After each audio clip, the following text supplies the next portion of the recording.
Welcome back to Sarah Mythology. Last time we were in ancient Egypt.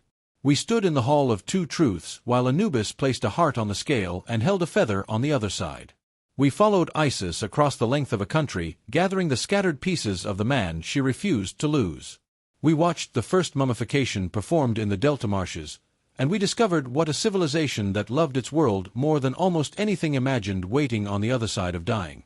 A perfected version of everything they already had. Today we cross the Atlantic Ocean.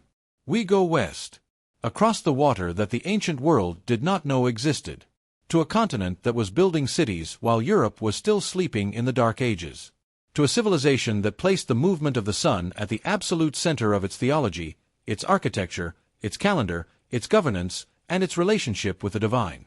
We are going to ancient Mexico, to the Aztec world, to the people who called themselves the Mexica, to Tenochtitlan, the magnificent island city they built in the middle of a lake, the largest city in the medieval world, with a population that dwarfed London and Paris at the same period in history. And we are going to explore a mythology so stark, so cosmically dramatic, so philosophically uncompromising in its vision of what reality demands, that it remains one of the most challenging and most fascinating bodies of sacred thought that any civilization has ever produced. This is the mythology of the five sons, of the gods who bled themselves to create humanity, of the feathered serpent Quetzalcoatl, one of the most complex and beautiful divine figures in the Americas, and of the question that haunted every waking day of Aztec civilization: what does the sun cost, and who pays? Let us begin at the beginning. At the very beginning, in the Aztec understanding of existence, the universe had been created and destroyed 4 times before the present age. We are currently living in the 5th creation, the 5th sun, and it too will eventually end. The previous 4 suns were not failures exactly. Each one was a complete world, a complete creation with its own divine energy, its own type of humanity, its own kind of life. And each one was destroyed by the tension between the gods who governed it. The first sun was Nahuatl, 4 jaguar. It was the age of the earth, ruled by the black Tezcatlipoca, the smoking mirror, one of the most powerful and most terrifying deities in the Aztec pantheon.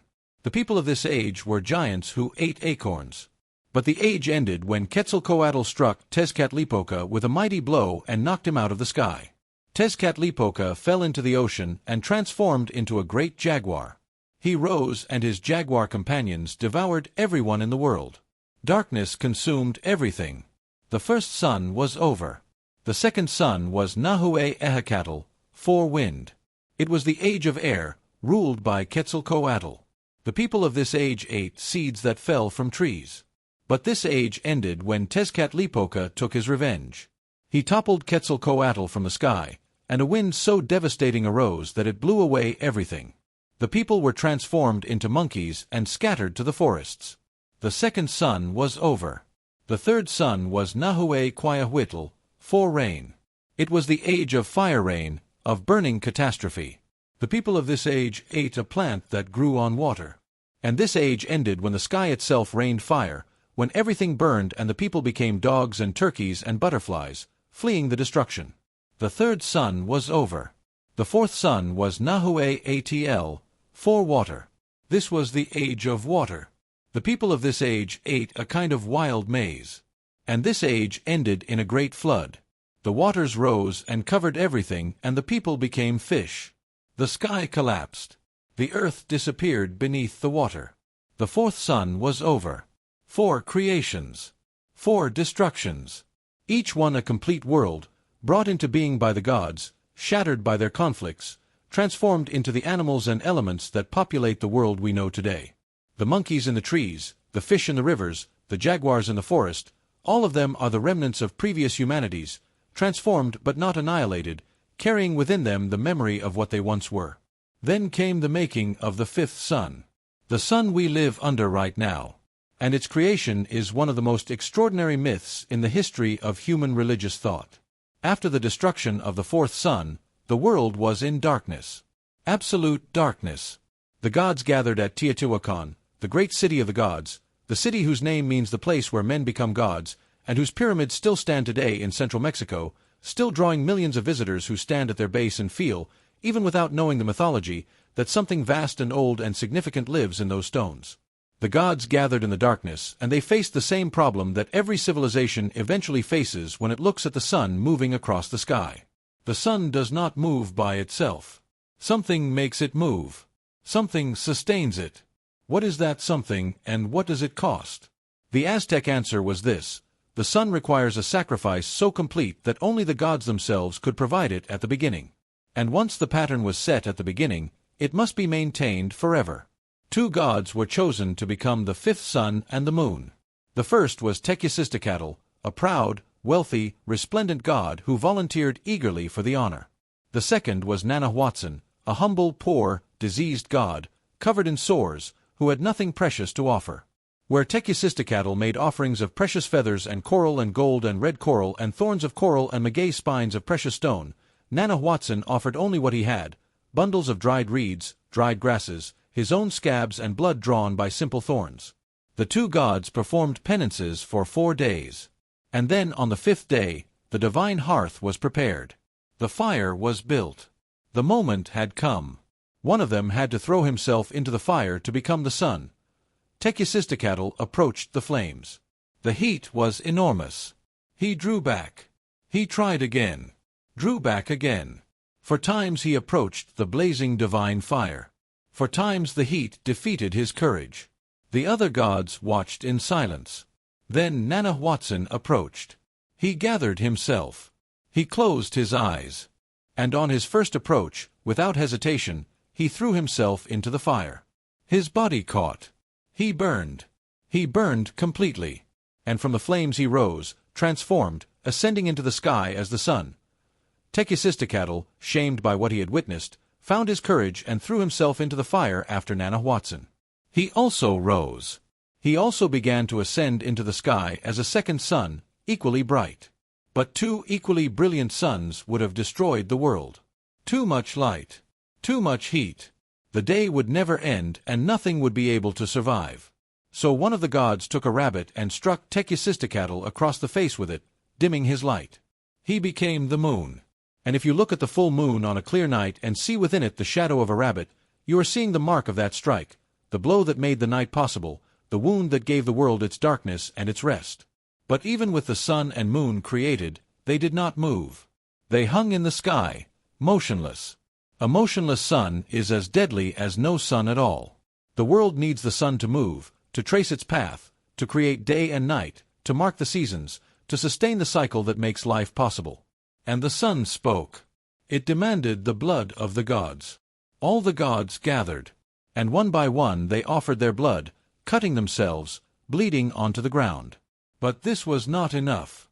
The sun demanded more. It demanded everything. Quetzalcoatl, the feathered serpent, the wind god, the god of learning and creation and the morning star, performed the act that set the cosmos in motion. He cut out the hearts of all the gods. Each divine heart was offered to the sun. And the blood of the gods, the sacred fluid that contained the force of divine existence, flowed into the earth and into the movement of the sun. The sun began to move. And this is the theological foundation of the entire Aztec religious system. The sun moves because the gods died to make it move. The cosmos exists because divinity was sacrificed to sustain it. The debt is real. The debt is ongoing. And the debt must be paid. Now I want to be very careful here, because this is the point in Aztec mythology where modern audiences often encounter only the most spectacular surface without the philosophy underneath. The practice of human sacrifice in Aztec religion is real. It is documented. It was central to their religious practice. And it was neither random nor casual. It was the expression of a specific theological understanding of how the cosmos works and what human beings owe to it. In the Aztec worldview, the sun that rises every morning does so because it was paid for. Not once at the beginning of time, but continuously. The debt incurred when the gods bled and died to set the sun moving is not a debt that was settled once. It is a debt that must be renewed, because the sun must continue to move, and the movement must be sustained by the same force that originally set it in motion. Sacred blood. This is not a primitive or irrational belief. It is a cosmological system with its own internal logic. Every society that has ever existed has had a theory about what the cosmos costs and who pays. In modern industrial civilization, the cost is extracted from the earth itself, from the climate, from future generations. The Aztecs were more honest about their cosmological debt than most civilizations have ever been. They put it at the center of their theology and asked their society to pay it directly and consciously. This does not make the practice anything other than what it was.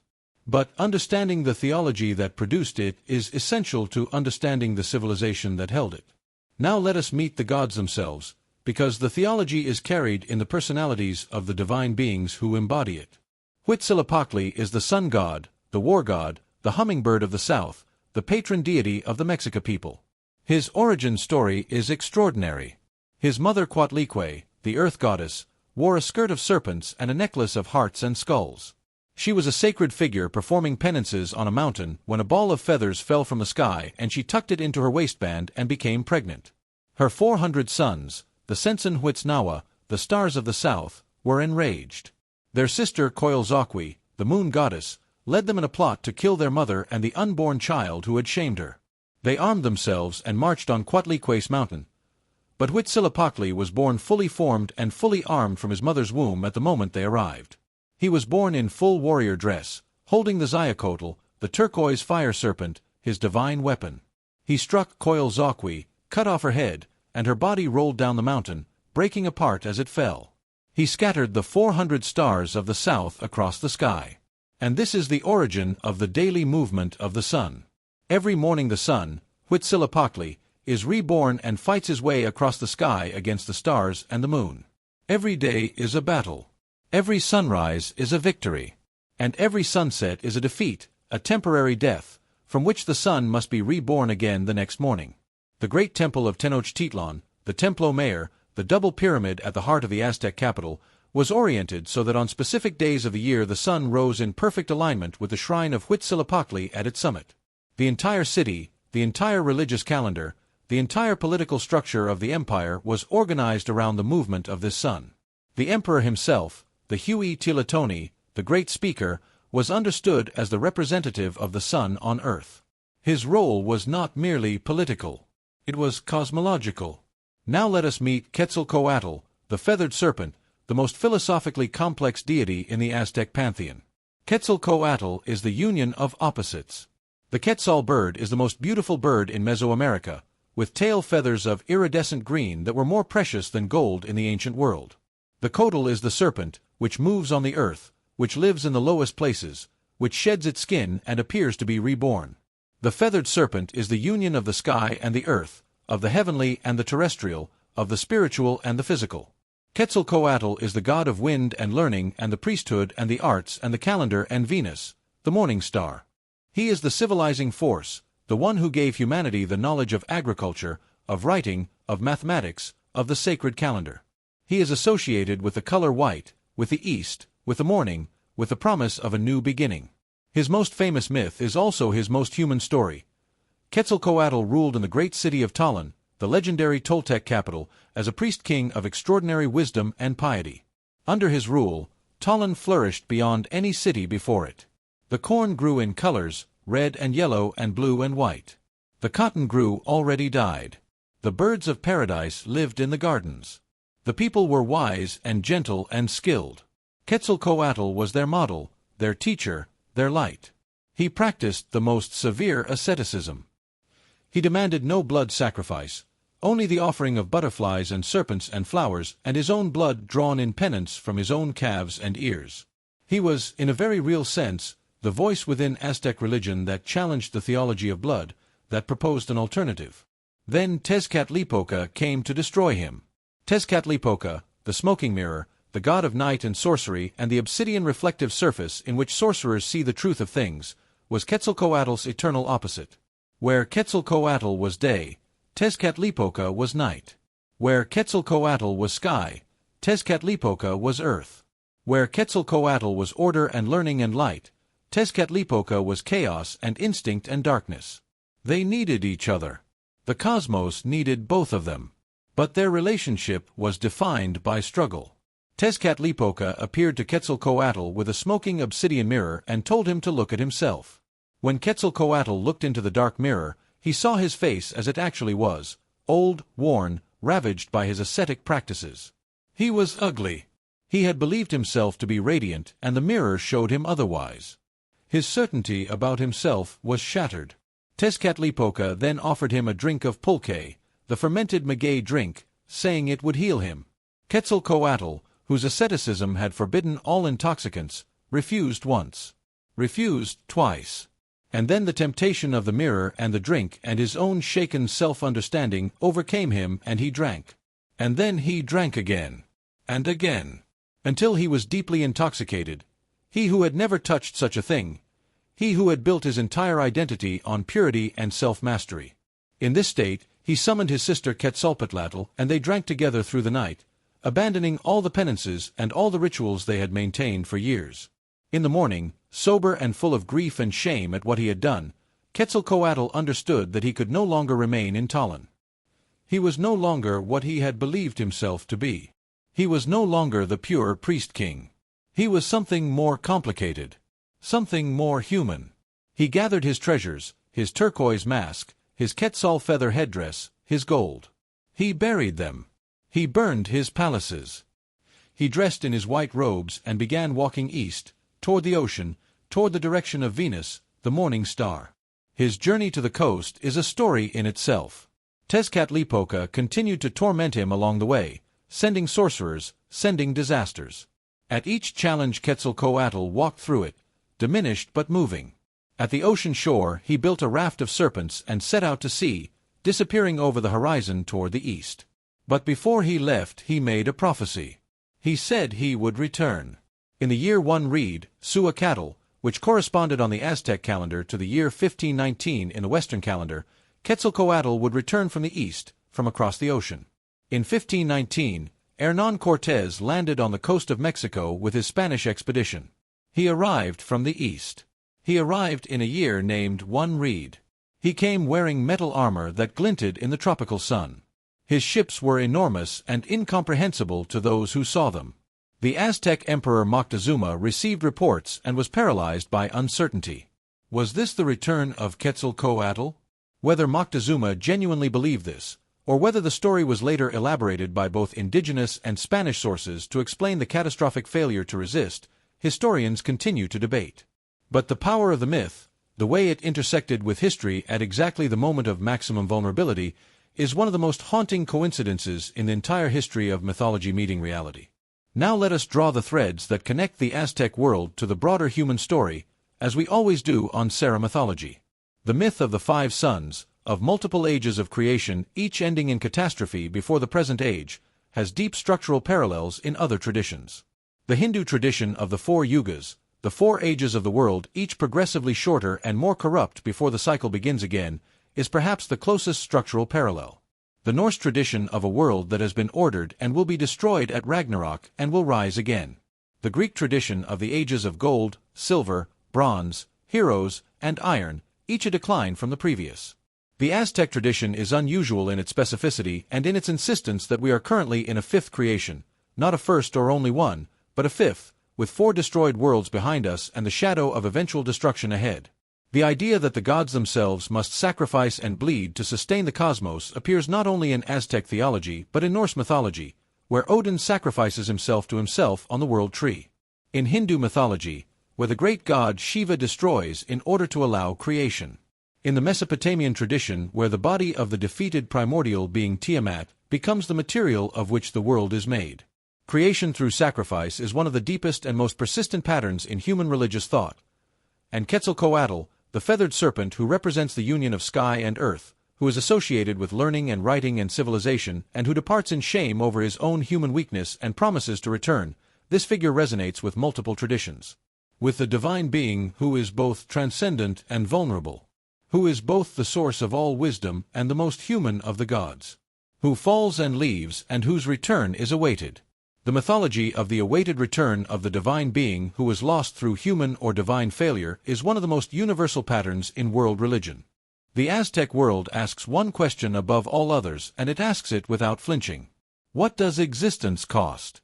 What must be paid so that the sun continues to move? What is the price of civilization, of the calendar, of the knowledge of mathematics and writing and agriculture that distinguishes human life from the life of animals? And who pays it? The Aztec answer is fierce and uncompromising. Someone always pays. Something is always sacrificed. The question is only whether the sacrifice is made consciously and sacredly, in the full understanding of what it is and why, or whether it is made without acknowledgement, bleeding into the ground unrecognized while the sun continues to move overhead and no one admits what it costs. This has been episode 8 of Sarah Mythology. We stood at Teotihuacan in the darkness before the fifth sun and watched Teotihuacan, the humble and diseased god with nothing precious to offer, walk into the divine fire without hesitation. We watched the gods bleed to set the cosmos in motion. We followed Quetzalcoatl east across the ocean, still dressed in white, carrying the wound of his own humanity out of Tollan toward whatever awaited him beyond the horizon. And we stood in Tenochtitlan, the great island city in the lake, and looked up at the sun that the Aztecs believed was kept alive by sacred debt and sacred payment, and we asked the question they were always asking. What does your world cost? And are you paying it honestly? Next time we travel to the Celtic world, to Ireland and the ancient myths of the Tuatha De Danann, the divine race who lived beneath the hills of Ireland. To Cuchulainn, the greatest warrior who ever lived, and the strange and beautiful and brutal fate the gods wove for him. To the Morrigan, the goddess of fate and war and crows, one of the most terrifying and most fascinating divine beings in the entire European tradition. The sun is still moving. Someone paid for it. See you at the next fire.